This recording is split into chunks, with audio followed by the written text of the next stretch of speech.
1990년대 이후 한국 현대 조각에 대해서 말씀을 드리겠습니다. 1990년대는 국제적으로, 국내적으로 굉장히 다양한 변화가 있었던 시기였습니다. 국제적으로는 1989년 독일이 통일되고 1991년 구소련이 붕괴되면서 국제적으로 냉전이 이제 해소되던 시기였고 2000년대 들어서면서 글로벌리즘이 굉장히 강조되던 전 세계가 하나라는 강조점이 있었던 시대였습니다. 국내적으로도 굉장히 큰 변화가 있었죠. 1986년에 아시안 게임이 개최되고 1988년에 서울 올림픽이 개최되면서 국제화에 대한 열망이 굉장히 컸던 시기였습니다. 그리고 1993년도에 길었던 군사 독재 시기가 끝나고 문민정부가 들어서면서 민주화에 대한 열망도 어느 정도 해소가 되던 시기였죠. 그리고 1989년 이후 해외여행이 자유화되고 많은 유학생들이 해외로 나가서 공부를 하면서 국제적인 자신감도 많이 부풀었던 시기였습니다. 하지만 이런 시기를 계속 장밋빛 시기가 아니었던 것이 1997년에 IMF라는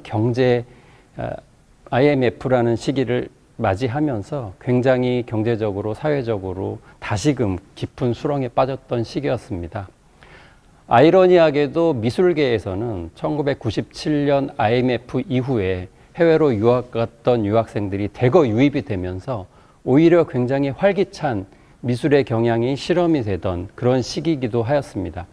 1990년대 이후 한국 현대조각의 가장 큰 특징이라면 당시 서구 미술계에서 이미 유행하고 있었던 포스트 모더니즘, 그 이전 세대의 절대적인 가치를 중시하고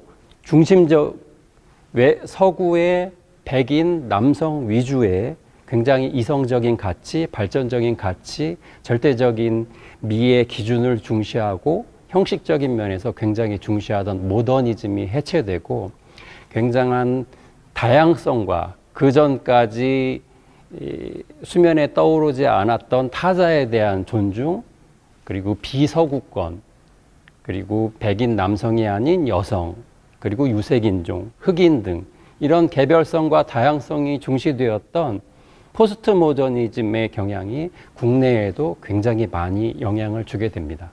그래서 장르적으로는 기존에 갖고 있었던 조각이나 회화나 사진 이런 전통적인 장르의 구분이 해체되고 작가들이 자신의 작품 개념에 따라 작품 성향에 따라 굉장히 다양한 매체들을 자유롭게 활용하는 시기가 되었습니다. 그래서 당시에 인스톨레이션, 설치라는 개념이 굉장히 유행을 했고 작가들을 부르는 이름에서도 기존의 조각가, 화가, 사진가 이런 개념이 아니고 아티스트 그 자체, 작가라는 개념이 작가들한테 자리를 잡았던 시기였습니다. 그래서 1990년대 이후에 조각을 한마디로 설명하자면 다양성, 그리고 특정한 재료나 특정한 성격이 있는 게 아니고 굉장히 다양한 매체들을 모든 조각가들이 굉장히 다양하게 활용을 했다. 그런 자유로움, 그리고 대중문화에 대한 관심, 대중적 문화에서 자주 나오는 이미지들을 자신의 작품에 적극 활용하고 다양한 장르를 서로 믹스해서 기존에 보지 못했던 전혀 새로운 이미지의 조각들을 만들었다. 이것이 아마 가장 큰 특징이 되지 않을까 싶습니다. 지금 제 뒤에 있는 작품은 권오상 작가의 트리라는 2013년도 작품입니다. 권오상 작가는 학부와 대학원에서 조각을 전공했는데 대중들에게는 사진 조각으로 굉장히 잘 알려져 있는 작가입니다. 현대의 작가들은 자신이 전공한 그런 형식의 고유성을 갖고 작업을 하기보다는 자신의 작품 개념에 따라서 굉장히 다양한 매체를 자신의 작품에 활용을 하는 형태를 보여주고 있습니다. 제 뒤에 있는 작품 트리도 권오상 작가가 자신이 주변에 있었던 일상적인 이미지들, 자신이 촬영했던 자신의 애완견이라든가 자신의 아들이라든가 딸이라든가 그리고 여러 잡지에서 봤던 명품의 이미지라거나 그리고 굉장히 아름다웠던 모델 이미지라거나 굉장히 다양한 이미지들을 그 트리라는 형태 속에서 삽입을 시켜놨습니다. 권오상 작가의 조각은 굉장히 가볍습니다. 그 안에 들어가 있는 틀 자체가 우레탄 폼이라든가 가벼운 형태의 철사 형태의 구조물을 만들고 그 위에 작가가 찍은 수백 장의 사진을 조합해서 하나의 완결된 구조물을 만드는 거죠. 전통적인 조각이 갖고 있던 작품이라는 아우라, 그리고 무게와 양감 이런 것들이 모두 제거가 되고 굉장히 현대적인 스타일로 일반 대중들이 굉장히 가볍게 접근할 수 있는, 어떻게 보면은 굉장히 현대적인 스타일, 굉장히 세련된 스타일, 그리고 작가와 현대인들의 욕망, 명품에 대한 욕망, 좋은 것에 대한 욕망들이 유머러스하게 삽입이 되어 있는 그런 형태의 새로운 조각을 보여주고 있습니다. 지금 제 옆에 있는 작품은 김상돈 작가의 일보 화초라는 2011년도 제작된 작품입니다. 김상돈 작가는 제10회 다음 작가상을 수상한 작가인데요. 다음 작가상은 총망받는 사진 작가한테 수여되는 수상 제도입니다. 근데 제 옆에 있는 작품은 입체 오브제 작품이죠. 김상돈 작가는 사진뿐만 아니고 영상 그리고 굉장히 다양한 설치 작업을 병행하는 작가입니다. 현대 작가들은 자신이 갖고 있는 전공이라든가 자신이 배웠던 한 가지의 기술을 떠나서 굉장히 다양한 형식의 매체를 자유롭게 활용하는 걸로 이해하시면 될 것 같습니다. 이 일보 화초라는 것도 멀리서 보시면 그냥 평범한 화초처럼 보일 거예요. 근데 가까이 다가가면 이 화초를 구성하고 있는 가지라든가 이 화초를 구성하고 있는 잎사귀가 전혀 다른 일상의 매체인 것을 아실 수 있을 텐데, 일보라는 것은 한 걸음 한 걸음입니다. 요즘의 세대한테는 좀 생소한 재료일 수도 있어요. 이거는 구두 밑바닥에 까는 깔창인데, 사실 예전에 저희 부모님 세대, 저희 할아버지 세대에서 굉장히 경제 발전을 위해서 매진하던 시기, 굉장히 경제적으로 어려웠던 시기에는 양복 한 벌, 구두 한 켤레로 온전히 이제 생활을 하면서 일을 하셔야 됐던 시기가 있었습니다. 그때 당시에는 이렇게 여름철이 오면 그 밑바닥에 발바닥에서 땀이 나는 것을 예방하고 구두 자체도 보호하는 이런 다양한 깔창을 이용해서 활용을 했었죠. 최근에야 대중교통의 발달을 하고 자가운전이 많아지면서 사실 이렇게 발바닥에 땀나도록 뛰어다니는 경우는 많이 없죠. 이렇게 김상돈 작가는 우리 일상에서 전혀 우리가 인식하지 못하는 굉장히 비루한 오브제, 이런 것들을 통해서 우리 일상에 갖고 있는 그렇게 거창하지만은 않은, 하지만 우리의 세계를 구성하고 있는 굉장히 소중한 존재, 이렇게 하루에 한 발 한 발 한 발 나가면서 자신의 생계를 꾸려왔던 우리 세대, 우리 선배 세대, 우리 아버지 세대에 대한 이야기들을 어떻게 보면 굉장히 유머러스하게 작품으로 승화시켜서 보여주고 있습니다. 지금 제 옆에 있는 작품은 최수왕 작가의 사이라는 2007년도 작품입니다. 최수왕 작가는 미니어처를 제작할 때 쓰는 스컬피라는 재료라든가 레진이라든가 이런 재료를 이용해서 굉장히 극사실적인 인체 조각을 만드는 작가로 잘 알려져 있습니다. 극사실 조각하면 사실 일반적으로 굉장한 유명인이나 연예인이나 위인들을 밀랍 인형으로 정밀하게 제작한 마담 투소 박물관 같은 곳에 가서 볼 수 있는 그런 이미지들을 떠올리실 텐데요. 최수왕 작가가 만들어내는 이미지들은 기존에 봐왔던 그런 연예인이나 유명한 위인들의 우상같이 이상화되고 완벽한 모습이 아니고 어딘지 모르게 이상하고 완벽하지 않고 불안정해 보이고 정상적이지 못한 모습을 보여주고 있습니다.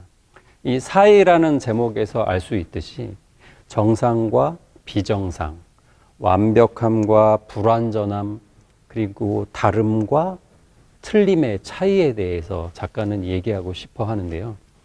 우리가 평범한 일상을 살면서 굉장히 일상에서 관계를 유지하면서 혹은 사회적으로 직장이나 일반적인 생활 속에서 많이 구분을 하고 서로 그 사이를 벌려놓고 단정 지을 때가 많습니다.